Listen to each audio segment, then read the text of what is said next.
हाय नमस्कार मु लिपि वेलकम करुच्ची मो YouTube channel home cooking with लिपि को। तो फ्रेंड चलतु आज रेसिपी स्टार्ट करवा। आज रेसिपी हूँ मसला राइस। और मसला राइस बनवाई मुझे गोटे जगार नहीं पानी आ पानी फुटीगला मुझे अल्प टिके दे देती ऑयल आबे देली मु गोटे चामच एठी लुण। तो फ्रेंड्स मो वीडियो को आपण मैंने लास्ट जाए देखो जब मो वीडियो आप भल लगे मो वीडियो को लाइक कर दिंतु, शेयर कर दिंतु, हम चैनल को सब्सक्राइब कर दिंतु और पाखर बेल आइकन टी को क्लिक कर दिंतु। तो ये मुझे लेंबूर रस को अल्प टिके ऐड कली आटा को टिके भल से गोले नेबी।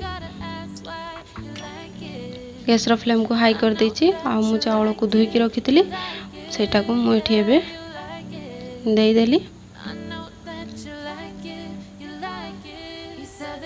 देला परे मुझे को गोले नेबी आटा को मु 15 मिनट पाखापाखि छाड़देली। एवं देखो 15 मिनट हो गला आम देखा मोर भातटा हो नहीं।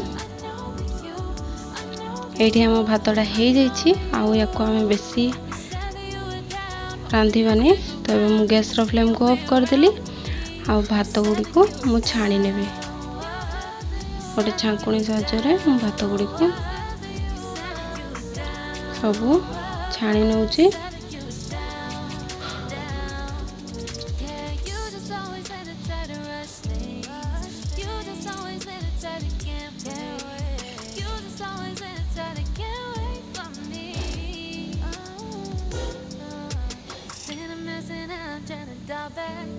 ये मु सब भात गुड़िक एमतीका सेम प्रोसेस रे छाणी नेबी।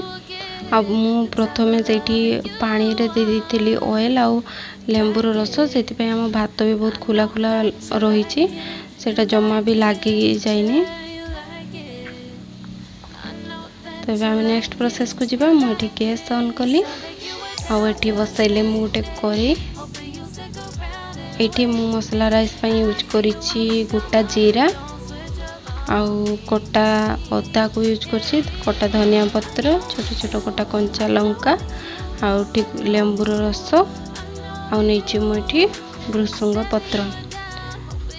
तो ये मु करेई रे आउठी मु तेल नहीं मुझे करेई रे तेल दे देछि। तेल को टिके गरम होगा पाई छाड़ी देतिली आउ तेल गरम होला परे मु सेथिरे गोटा जीरा को दे दूची आ जीरा टिके फुटी गला परे मुझे जो अदा रखी थी अदा को दे दूची आ कंचा लंका दे दूची आटा को मु भल से टिके भाजी नेबी जमती अदार कंचा स्मेलटा पड़ो सेमतिका टिके भल से भाजी नेबी याको। तापरे मुझे भृसंग पत्र को ऐड करुची आटा को गोले नेबी आउ किछि टाइम पे एटा को छाड़ी देबी।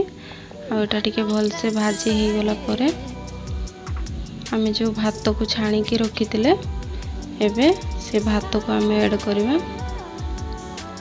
आटा को भल से गोले नबा।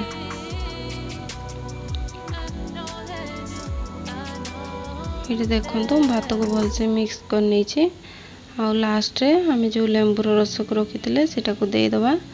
मुझे धनिया पत्र को दे दूची आउ गोटे चामच मुझे लुण दे दूची आटा को भल से मु गोले नेबी। एबे हमर रेडी हो गला गरमा गरम मसाला राइस। तो फ्रेंड्स आपण माने एमती बनांतु आउ आपण मन को केमती लागला मते कमेंट सेक्शन रे निहाते जणांतु।